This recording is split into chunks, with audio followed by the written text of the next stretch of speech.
Hello and welcome to Math 123, Introduction to Statistics. I'm your instructor, Wade James, and in this brief orientation video, we're going to highlight just a few of the things that you need to know before we meet for class during our first Zoom conference. And I guess we'll lead with that. We'll talk about the Zoom conferences.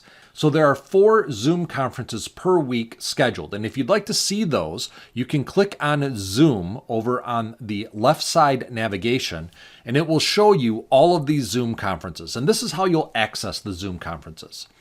Now, even though there are 4 Zoom conferences per week, you only need to attend one of those 4 Zoom conferences. I want to use the Zoom conferences as a way to check in with you once a week to make sure that you're doing okay and provide you opportunity to ask questions if you need to. Now, the Zoom conferences will probably not be presenting lecture information. I'm not going to be going over the textbook. What I will be doing is checking in with you to see, do you have any questions on the textbook? Do you have any questions on the video lecture? Do you have any questions on the spreadsheet? And do you have any questions on the homework assignments? So speaking of those 4 specific topics, I'm going to skip through the orientation module. I'll let you go through that on your own. And I want to take you into Module 1, the very basics of statistics. And I want to give you a rough outline of what to expect for each module. So in this module, there is a page that has the outcomes for the module as well as formulas for the spreadsheet that you'll be using in this module. There'll also be a discussion thread for exercises in the event that you have questions. And then we're going to get into the 4 items that you're going to see repeated for every section. There will be a textbook reading. There will be a video lecture covering that textbook reading. There will be a spreadsheet where you'll either need to just use the spreadsheet to solve some of the homework problems or actually enter formulas into the spreadsheet. And then there will be exercises. So again, those 4 items are reading, video, spreadsheet, exercises. We go to the next section in the module, 1.2. There is the reading, video, spreadsheet, exercises. Reading, video, spreadsheet, exercises. And then finally, reading, video, spreadsheet, exercises. These are the 4 things that you'll be completing for each section in Module 1. And then we'll go to Module 2, and it's the exact same thing. Every section has a textbook reading, a recorded video lecture, a spreadsheet activity, and then finally, homework problems that tie all of those resources together. So as an example, let's go into 1.1, and I'll just show you what these resources are. Again, reading, video, spreadsheet, exercises. Let's start with the textbook reading. The textbook reading as well as the recorded video lecture are both presented in a platform called Perusal. And the reason I really like Perusal is that it allows students to make annotations and comments on the material directly. So instead of the textbook being read this information and memorize it, it's more of an interactive platform. So as you're going through section 1.1 and you're reading this material, if at any point you encounter something that is confusing or that is not clear or that maybe you have a question on, all you have to do is highlight that material, and on the right-hand side, a conversation thread will begin. And you can ask a question, or you can summarize a paragraph. This also can be used as a reflective activity to make sure that you understand what the textbook is presenting. So as you go through the material, you need to be actively engaged. You need to be thinking about, do I understand this material? And if you have a question, ask the question by highlighting the text. If you don't have a question, then go ahead and make a summary of what the textbook is trying to communicate. In other words, say it in your own words. Now, each one of these posts are graded, and we'll talk about the grading system as we continue on through the course. But I wanted to provide you an example of what the textbook reading will consist of. So that is a quick summary of how the textbook will be provided for you in Perusal and how you'll be able to not only make comments, ask questions, and write summaries, but also be able to see what other students have questions on or summarize and upvote their comments.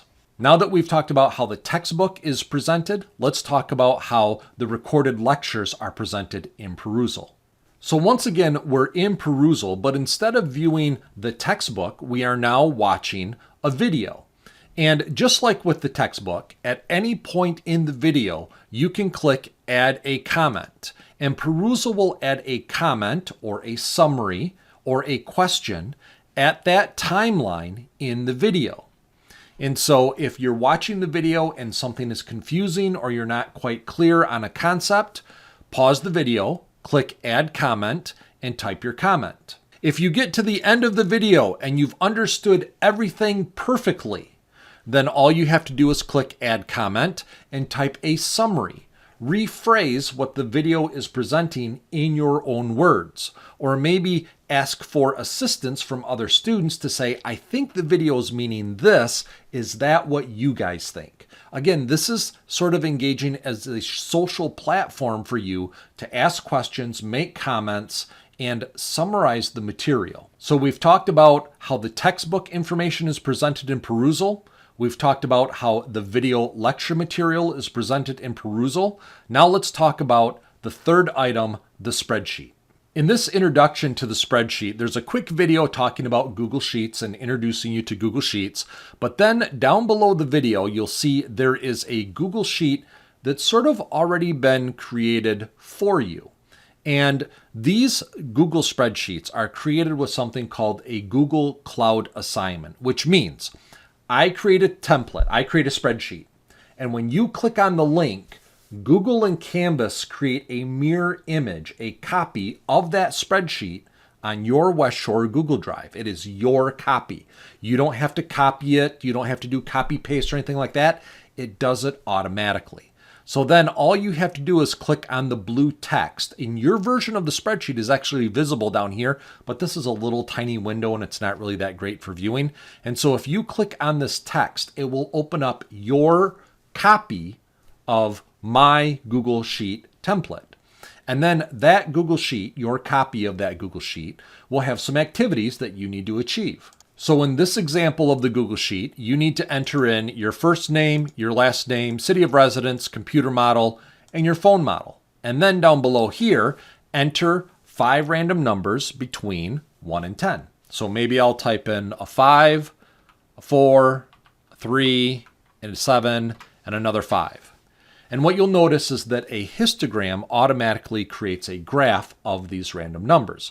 Now, once you've completed this activity, and again, this is sort of a simple activity, you can go back to Canvas and you guys will have a blue submit button here. All you have to do is hit submit and Google and Canvas will make a copy of your Google Sheet and send it back to me for grading. Your Google Sheet is still there in your Google file, but it creates a copy and hands it to me. So this is equivalent to if we were in a face-to-face class and I wanted you to complete a worksheet. What I would do is I would create the worksheet and I'd make copies of the worksheet, okay? And I would pass it out to every student, right? I'd pass out my copy of the worksheet to every student. That's what clicking on this assignment does, is it creates a copy of my worksheet and gives it to you in your Google Drive. You then do an activity on that worksheet, you complete the worksheet, and when you're done, you go back to Canvas and click Submit. By clicking Submit, that will effectively hand in your worksheet back to me for grading. Okay, so it's a digital mechanism in order to emulate the idea of me passing out a worksheet, you completing the worksheet, and then you handing it back in. All with the minimum amount of clicks needed. You don't need to create a new file. You don't need to submit it to an email or make it as an attachment. It's all taken care of between Google and Canvas automatically. And so this is how we're going to be doing spreadsheets for the course. So we've talked about how the textbook information is presented via Perusal. We've talked about how the lecture material is presented via perusal. We've talked about how spreadsheets are presented via Google Sheets. And now let's talk about the exercises.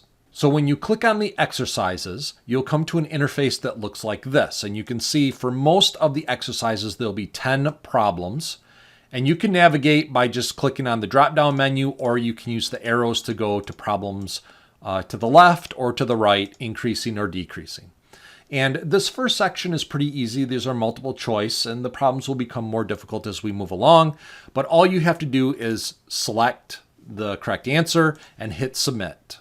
And you'll get immediate feedback indicating whether or not you've gotten the question correct. The gradebook is immediately updated as well, so you don't have to save this. Everything is saved immediately on the fly.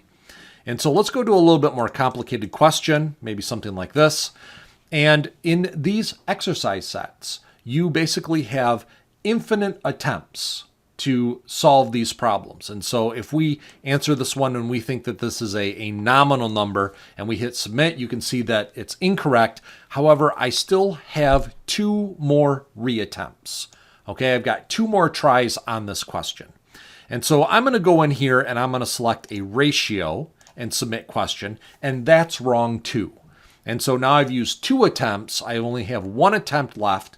I'm going to go back to nominal and hit submit, and this is my 3rd attempt. So now I've gotten it incorrect 3 times.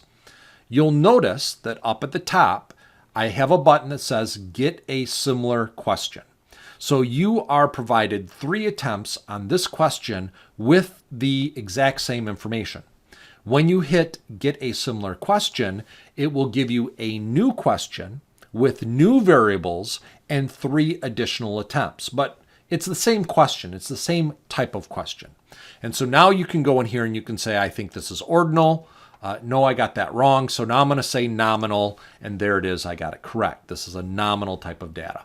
Now, again, this is multiple choice, so it may seem like this is a little bit easier. Once we get into problems that have numerical answers, you will really appreciate the multiple attempts and being able to reattempt these problems. So that is the 4th and final item that you'll find for each section. Once again, the reading in perusal, where you make comments, the video in perusal, where you'll make comments, the spreadsheet, which will provide a template for solving some problems and applying the concepts presented in the textbook and the lecture, and the exercises, which sort of bring the textbook information, the lecture information, the applications of the spreadsheet all together in order to solve problems. These are the 4 items that you'll see for every single section. So once again, returning to Zoom, please make a point to plan to attend one of the 4 Zoom conferences this week, either Monday morning at 9 a.m., Monday evening at 7 p.m., Wednesday morning at 9 a.m., or Wednesday evening at 7 p.m. I look forward to meeting you at one of these 4 Zoom conferences later this week. And if you have any questions, feel free to message me directly through Canvas. Once again, welcome to Math 123, Introduction to Statistics. I hope to see you soon.